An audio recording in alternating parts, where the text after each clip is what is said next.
안녕하세요. 제 소개를 먼저 하고 싶은데 살짝 부끄럽네요. 저는 20대 중반의 젊은 나이인데 혼전님순으로 결혼한 케이스입니다.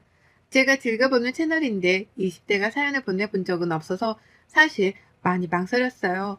좋은 시선이 없을 것 같아서요. 그렇지만 나이를 불문하고 엄마는 엄마인 거고 시집살이는 불변의 법칙이니까 한번 용기 내어 들려드리겠습니다. 남편과는 딱 20살에 만났어요. 20살 2월달에 지인 소개로 알게 되었는데 어찌나 개그 코드도 잘 맞고 통하는 게 많던지 금세 연인으로 발전했습니다. 서로의 대학교가 근처라서 저희는 각자 공부를 하고 따로 만나서 점심을 먹거나 저녁을 먹으며 데이트를 대신했어요.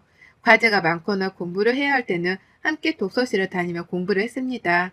사실 혼전 임신이라고 해서 곱게 보는 시선이 없다는 건 잘 알지만 임신을 하기 전까지만 해도 저희는 여느 대학생들과 다름없이 학업에 충실한 학생이었어요. 특히나 저도 남편도 술, 담배를 하지 않았고 굉장히 건전하게 데이트를 하는 편이었죠. 제가 술, 담배를 싫어하기 때문에 상대도 그랬으면 좋겠다고 늘 생각은 했습니다. 다만 요즘 세상에 술, 담배를 다 안 하는 사람을 찾는 게 꽤 어렵잖아요. 그런데 남편은 그런 부분까지 너무 잘 맞으니까 제가 참 많이 사랑했습니다. 저는 위에 오빠가 하나 있는데 나이 차가 9살이나 났어요. 그렇다 보니 동생의 느낌보다는 거의 오빠가 저를 본인의 딸처럼 생각하는 느낌이 컸습니다. 부모님께도 오빠에게도 사랑을 듬뿍 받으면서 살았던 저는 솔직히 세상 부러운 거 하나 없었어요. 제가 공부에만 전념할 수 있게 부모님도 꽤 많은 지원을 서슴없이 해주셨고, 오빠 역시도 제게 많은 도움을 줬습니다. 그 덕분에 저는 공부에만 집중할 수 있었어요. 제가 보여지는 행동이 있다 보니까 가족들이 제게 거는 기대도 컸었고, 그 기대에 부응하기 위해 저 역시 많은 노력을 하며 살았습니다. 아무리 부모고 오빠라고 해도 저에게 아낌없이 지원을 해주는 게 쉬운 일은 아니라고 생각을 했거든요. 참 고맙고 또 고마운 존재들이었고 세상에 하나뿐인 유일한 내 가족들이었죠. 그런데 제가 20대 초반이라는 어린 나이에 임신을 하게 되었고 저 솔직히 낳을 자신이 없었습니다. 그러나 남편은 제게 이렇게 말을 해줬어요. 그래서 얘를 지우겠다는 거야? 어떻게 그래? 우리 아이인데, 어? 다시 생각해봐, 제발. 나도 낳고 싶어. 당연히 키우고 싶다고. 그런데 현실적으로 생각해봐. 너 지금 모아둔 돈은 있어? 군대도 안 갔다 왔고 대학 졸업도 안 했잖아. 그런 우리가 어떻게 이 애를 낳아서 키울 건데 당장 원룸 하나 구할 보증금도 없잖아. 그거야 부모님들과 차차 상의를 해보고 결정해봐야지. 우리 둘이서 해결할 수 있는 문제가 아니잖아. 난 그게 싫은 거야. 당장 우리 둘이 해결도 못하면서 사고 쳐놓고 부모님한테 도와달라고 손 벌리자고? 난 절대 싫어. 어떻게 그럴 수 있어? 그래. 물론 너 말처럼 우리 능력도 없고 아무것도 없지. 근데 그렇다고 아이를 안 낳겠다는 건 말도 안 돼. 너가 생각 바꿔. 난 절대 못 지워. 저 역시 마음 같아서는 낳아서 예쁘게 키우고 싶었어요. 그러나 현실의 벽 앞에서는 무너질 수밖에 없었죠. 저도 사람인데 뱃속에서 꿈틀거리고 있는 이 소중한 생명을 지키고 싶지 않겠어요. 다만 가족들이 이 사실을 알면 얼마나 실망하고 억장이 무너질까 생각해보면 저 혼자 마음 아프고 후회하며 살아가는 게 맞다고 생각했습니다. 그렇지만 남편의 뜻은 너무 완강했고 제가 감히 굽힐 수가 없었어요. 아무리 생각을 해봐도 이건 아닌데 싶으면서 아이의 심장 소리를 들으니 저 역시 잠시나마 나쁜 생각을 했던 게 너무 미안해졌습니다. 그리고 결심했죠. 최악의 상황이 오더라도 난 이 아이를 꼭 지켜내야겠다고 말입니다. 결국 남편과 저는 양가에 찾아가서 사실을 말하고 결혼 허락을 받기로 했어요. 우선 시댁으로 먼저 갔습니다. 처음 본 시부모는 너무 젊으셨어요. 이게 첫 인상인데 들어보니 시모와 시부도 저희처럼 동갑이신데 고등학생 때 사고쳐서 결혼을 하셨다고 합니다. 이건 남편에게 들은 얘기였고 당연히 모른 척했어요. 아마도 비슷한 입장이니 누구보다 저희의 마음을 잘 헤아려 주실 거라고 생각했죠. 그러나 그건 저만의 생각이었습니다. 시댁에 도착을 하니 완전 살얼음판을 걷는 기분이 들 정도로 분위기는 차가웠어요. 너무 당황스러워서 아무 말도 못하고 있다가 인사를 드렸죠. 안녕하세요. 저 이시은이라고 해요. 아유, 내가 못 살아, 정말. 너는 여자애가 대체 몸을 어떻게 간수하는 거냐? 피임이 중요하다는 걸 모르니? 어디서 천박하게 어린 계집애가 임신을 했다는 말을 해? 아, 너무 싫다, 정말. 엄마, 왜 말을 그렇게 해? 엄마는 더 어릴 때. 조용히 못해? 엄마가 지금 너랑 얘기하니? 얘랑 얘기하고 있지? 너 대답해봐. 너희 부모도 너가 이렇게 천박한 거 아시니? 모르시니? 집에서 호박씨 까고 있어서 모르시지? 부모님 번호 알려줘. 내가 직접 전화해서 말할 테니까. 네? 아, 저희가 오늘 저녁에 가서 말씀드릴 거거든요. 직접 말할 수 있게 기회를 주시겠어요? 네가 뭐라고 내가 기회까지 줘야 하는데? 난 싫은데 어쩌니? 네? 아, 이렇게 갑자기 전화로 말씀하시면 많이 놀라실 것 같아서요. 나는 안 놀랐겠어? 너 되게 이기적이다, 어? 시몬은 정말 그야말로 강력한 상대였습니다. 태어나서 저렇게 차갑고 센 사람을 처음 봐서 저는 너무나도 당혹스러웠어요. 설마 진짜 전화하지는 않으시겠지 싶었는데 제 핸드폰을 확 빼앗더니 잠금을 풀라고 하셨고 싫다고 하니 억지로 풀으셨죠. 그 후 핸드폰에 저장된 엄마 번호로 전화를 하셨고 스피커 통화를 하셨습니다. 어머님, 제발 제가 먼저 말할 수 있게 해주세요. 네? 조용히 하라고! 여보세요? 네. 이시은 어머니세요? 네. 누구세요? 저는 그쪽 따님이 만나고 있는 남자친구 엄마입니다. 다름이 아니라 그쪽 따님이 지금 저희 집에 와서 무릎 꿇고 애 가졌다고 결혼한다며 허락해달라는데 전 이렇게 몸 함부로 굴리고 가서 못하는 애를 며느리로 들이기는 싫거든요. 그래서 그쪽 생각 들어보려고 전화했네요. 네? 대체 무슨 소리를 하는 건지 모르겠네. 저희 시은이 그럴 애 아닙니다. 이거 보이스피싱이야. 뭐야? 끊습니다. 당신 딸이 임신을 했다는데 뭔 보이스피싱입니까? 딸이나 애미나 똑같네 똑같아. 아무튼 답답한 소리 하지 말고 어떻게 할 건지나 말해보세요. 당신 대체 누군데 이렇게 무례한 겁니까 얘? 몇 번을 말해요. 당신 딸 남자친구 엄마라고요. 말귀를 못 알아먹네. 이딴 집이랑 사돈을 맺었다가는 내가 죽지 죽어. 시몬은 정말 최악이었습니다. 제가 부모님께 설명하고 말할 기회조차 주지 않았고 곧장 전화를 해서 아주 무례하게 난리를 쳤어요. 어떻게 사람이 저렇게 무례할 수 있을까요? 결국 보다 못한 남편이 나섰습니다. 엄마 대체 뭐 하는 거야? 내가 결혼할 여자라고 사랑하는 여자라고 데려왔는데 너무 예의가 없는 거 아니야? 난 솔직히 엄마 아빠는 우리 입장을 잘 헤아려 줄 거라고 생각했어. 같은 입장이었잖아. 근데 어떻게 이럴 수가 있어? 너무 충격적이야. 지금 내가 해도 우리 엄마 맞아? 마형주, 너 말 다 했어? 어떻게 네가 엄마한테 이럴 수 있어? 엄마가 너를 어떻게 키웠는데 고작 저런 애랑 사고쳐서 결혼한다는 게 말이 돼? 그래, 엄마 너보다 더 어릴 때 사고쳐서 너 나 키웠어. 엄마 인생은 다 너 거였다고. 그런 네가 어떻게 이래? 그러니까 그런 내가 사랑하는 여자라고 데려왔으면 마음에 들든 안 들든 어느 정도 예의는 갖춰줘야지.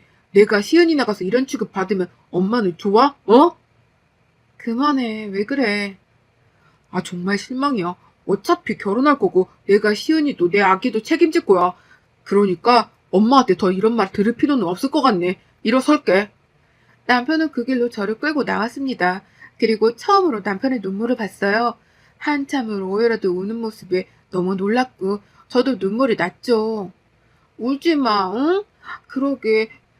그러게 왜 그렇게 모진 말을 했어? 내가 알던 우리 엄마가 아닌 것 같았다니까? 어떻게 저럴 수 있냐고, 어떻게. 미안해. 남편은 본인 엄마의 충격적인 모습에 실망했고 제게 미안해서 더 뭐라고 한 듯 했죠. 어느 정도 진정이 되자 저희 집에도 바로 가자고 하더라고요. 그렇게 무리하지 않아도 괜찮은데 말이죠. 저희 집에 갔을 때 분위기가 완전 달랐습니다. 온 가족이 이미 눈물바다였죠. 시은아, 너 이거 아니야. 잘 생각해봐. 어? 너 시어머니 될 사람 성격 보통 아닌데 어떻게 감당하려고 그래. 차라리 혼자 키워. 엄마랑 아빠가 다 도와줄게. 어? 죄송합니다. 정말 죄송합니다. 제가 앞으로는 시은이 그런 일 당하지 않도록 앞서서 막을게요. 허락해 주세요. 내가 지금 억장이 무너져서 말이 안 나오는데 모르겠다. 모르겠어. 자식이 부모 뜻대로 되는 것도 아니고 결국 시은이 너도 네 인생이 있는 건데 엄마가 이래라 저래라 할 건 아니지 싶은데 이게 맞는지도 모르겠다 정말로. 결국 저희 집에서는 허락을 받았고 저희는 결혼식은 우선 생략하고 살림부터 합치기로 했습니다. 남편이 시댁에 어떠한 도움도 받지 않을 거라고 했는데 저 역시 그 말에 동의를 했어요. 괜히 도움 한번 받았다가 평생 그걸로 골치 아플 것 같았거든요. 다행인 건지 부모님이 제 결혼 자금으로 주려고 여태 모아두셨던 게 있으셨고 그걸 받아서 집은 구할 수 있었습니다. 방 2개의 작은 빌라였지만 저희 세 식구가 살기에는 충분했어요. 살림을 합치고 나서 전 곧장 집에서 할 수 있는 일을 찾아봤습니다. 남편이야 나가서 어떻게든 돈을 벌 수 있었지만 임신 중인 저는 나가서 일하는 게 쉽지 않았죠. 심지어 대학생 신분으로 할 수 있는 일이 뭐 얼마나 있겠어요. 한참을 찾고 또 찾다가 제 눈에 들어온 건 바로 영상 편집이었고 열심히 배운 후 집에서 영상 편집 일을 받아가며 했습니다. 소일거리라 한두 번씩 들어오더니 자리를 잘 잡았어요. 월에 못해도 직장인 급여 정도는 벌게 되었죠. 저희는 당장 목돈을 만드는 게 우선이라서 제가 번 돈에서 30만 원을 제외하고는 다 저금을 했습니다. 저는 30만 원으로 한 달을 살았고 남편 월급으로는 고정지출 나갈 거 내고 남편은 40만 원을 빼고 다 저축했어요. 그렇다 보니 한 달에 저금하는 돈이 어마어마했습니다. 돈이 없었지만 금세 모이니까 또 돈 모으는 재미가 있었어요. 아이가 태어나기 전까지는 무조건 허리띠 졸라매고 살자고 다짐했었고 저 정도 용돈으로도 충분히 살 수 있었습니다. 저희 집이 친정 근처라 엄마가 늘 반찬을 해다 주셔서 그걸로 끼니를 때웠었고 어쩌다 외식하거나 배달 음식을 먹어도 부족하진 않았어요. 시작은 부모님 가슴에 대못 받고 한 결혼 생활이지만 꼭 현명하게 잘 살고 있다는 걸 보여드리고 싶었습니다. 친정에서는 남편이 성실하게 일하고 열심히 사는 걸 보며 저희를 인정해 주셨지만 시모는 여전했어요. 어느 날 느닷없이 집에 와서는 방에 앉아서 일하는 저를 보며 그러셨죠. 넌 임신한 애가 하루 종일 컴퓨터 앞에서 뭐하니? 아, 어머님 저 이거 일하는 거예요. 집에서 일해봤자 뭐 얼마나 본다고 그래? 그럴 시간 있으면 청소나 하고 빨래나 해라. 그게 이제부터 네 일이야. 알아들어? 그리고 너 왜 안부 전화 같은 걸 안 하니? 그게 솔직히 말씀드리자면 제가 하려고 해도 이 사람이 자꾸 막아요. 어머님이랑 대화하지 말라고요. 뭐야? 웃기고 있네. 우리 형준이가 뭐 그럴 대로 보여? 오해 생기는 게 싫어서 솔직하게 말씀드린 거예요. 나중에라도 물어보세요, 그럼. 얘 아주 웃기는 구석이 있네. 너 나랑 내 아들 사이 이간질 시키려는 속셈 내가 모를 것 같냐? 내가 인생은 너보다 얼마나 더 살았는데 너 같은 여우 하는 짓을 내가 모를 것 같아? 시몬은 이유도 없이 그냥 저를 구박했습니다. 그런데 타격이 딱히 없었어요. 왜냐면 시모가 하는 말에 제가 열받아 할 가치를 느끼지 못했습니다. 한마디로 시몬은 가볍게 무시할 수 있는 정도가 되었어요. 말끝마다 천박하다, 몸간수 똑바로 해라 등등의 말을 서슴없이 내뱉었지만 저는 무시했습니다. 제가 반응이 없으니까 시모가 더 약올라서 저를 더 괴롭히는 느낌이 있기는 했어요. 그렇지만 상대하고 싶지 않았어요. 그렇게 시간이 흘러 출산을 했고 아이가 태어나니 하루하루가 정신없이 흘러갔습니다. 하루에 몇 시간을 제대로 잠도 못 자고 애를 봐야 했지만 전 그것도 좋았어요. 신기하게도 남편과 저를 딱 반반씩 닮은 아이의 모습은 그저 천사 같았습니다. 아이가 태어나고 제가 일할 시간이 많이 줄어들긴 했지만 그렇게 되면 모을 수 있는 돈이 적어진다는 생각에 저는 안 그래도 못 자는 잠을 더 줄이고 일과 육아 그리고 살림까지 뭐 하나 놓치지 않고 다 잡고 끌고 갔습니다. 그러던 어느 날 시모가 시댁으로 당장 오라는 연락을 했어요. 당연히 가기 싫었지만 어쩌다 한번 가는 시댁인데 거부할 수 없어서 애를 데리고 갔습니다. 근데 이날 제가 컨디션이 좋지 않아서 다음날 가겠다고 했는데 시모가 곧 죽어도 당장 오라고 하는 바람에 갔어요. 시댁에 도착을 했고 남편과 통화 중이었죠. 시모도 누군가랑 통화를 하고 있기에 이어폰을 낀 채 남편과 대화를 하고 있었습니다. 그런데 제가 통화 중이라는 걸 모르던 시모는 제게 막말을 퍼부었죠. 야, 너는 내가 오라고 해야 오니? 다른 집 며느리들은 알아서 딱 와가지고 어머님 하면서 아양도 부리는데 대체 너는 곰새끼도 아니고 왜 그러냐? 우리 형준이 꼬셔서 애가 질 때처럼 좀 해봐. 그럼 내가 널 미워하겠어? 키워라도 해주지. 발랑 까진 게 순수한 척하는 꼴도 보기 싫고 정말 너란 애 떠올리기만 해도 끔찍하게 싫어. 내가 내 아들을 어떻게 키웠는데 너까지 게 감히? 어머님 정말 왜 그러세요? 또 이러려고 여기까지 오라고 하신 거예요? 제가 오늘 컨디션 안 좋다고 말씀드렸는데. 네가 아픈 거랑 나랑 무슨 상관이냐? 내가 신경 써야 해? 알 바 아니지. 어머님, 정말 너무하신 거 아니에요? 놀랍게도 이후 기억이 없습니다. 제가 쓰러졌다고 해요. 그런데 여전히 통화 중이었고 시무가 혼자 말하는 걸 남편이 들었답니다. 어머, 얘 왜 이래? 야, 정신 차려. 에이씨, 재수없게 여기서 쓰러지고 난리야. 머리부터 발끝까지 마음에 드는 구석이라고는 하나도 없다니까 정말. 몸매도 별로고 성격도 별로고 얼굴도 별로인데 대체 형준이 이 자식이 이딴 년 어디가 좋다고 저러는 거야. 잠자리를 잘하나? 하긴 계집애가 앙큼한 구석이 있어서 뭐 그럴 수도 있겠네. 저는 눈 떠보니 병원이라 깜짝 놀랐는데 더 놀란 건 뛰어온 남편이 오자마자 시모에게 윽박 지르는 걸 보고 더 놀랐습니다. 무슨 상황인지를 저는 몰랐으니 말이죠. 엄마, 미쳤어 정말? 어떻게 그런 말을 할 수가 있어? 나 시은이랑 통화 중이었어. 아까 시은이 쓰러졌을 때 엄마 혼자 한 말 내가 다 들었다고. 진짜 입에도 못 담겠는데 대체 그런 말을 어떻게 해? 그냥 우리한테 연락하지 마. 엄마 이런 사람이란 거 나 정말 몰랐거든. 그래도 저번에는 이렇게 소리쳐놓고 마음이 아파서 약해졌는데 오늘부로 더는 보기 싫다. 그냥 각자 사는 게 좋겠어. 뭐야? 이런 불효자 놈아. 어떻게 엄마한테 그럴 수가 있어? 막말로 저게 천박하지만 않았어도 네 팔자가 이렇게 꼬였겠어? 지금 대학에서 열심히 공부하고 원하는 길로 갔겠지, 안 그래? 그건 시은이도 똑같아. 아니, 오히려 나보다 성적 좋았고 미래가 트여있는 애였다고. 그런 애를 나 같은 놈 만나서 저러고 있는데 엄마는 왜 그런 생각을 못해? 처갓집에서는 내가 나쁜 놈이라고 알아들어? 그런데도 한 번은 나한테 인상 쓰신 적이 없으셔. 과연 그게 내가 마음에 들어서 그러신 걸까? 아니, 내 딸 사랑하는 사람이고 사위니까 받아주신 거지. 시모와 남편은 한바탕 싸우고 난리도 아니었습니다. 저도 과로와 스트레스로 인해 쓰러졌던 거고 육아와 살림을 줄일 수 없으니 당분간은 일을 줄이기로 했어요.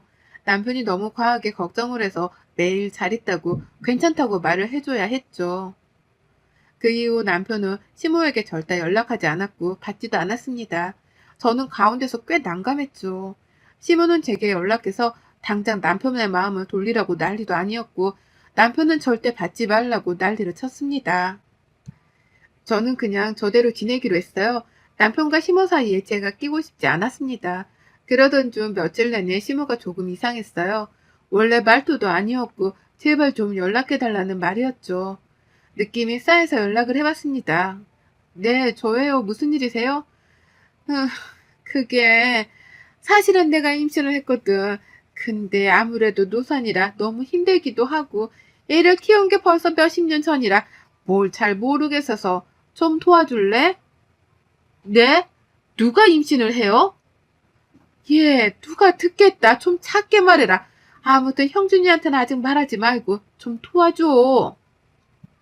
너무 충격적인 얘기였죠. 물론 시모가 40대니 가능하긴 했겠지만 본인도 부끄러워 어쩔 줄 모르더군요.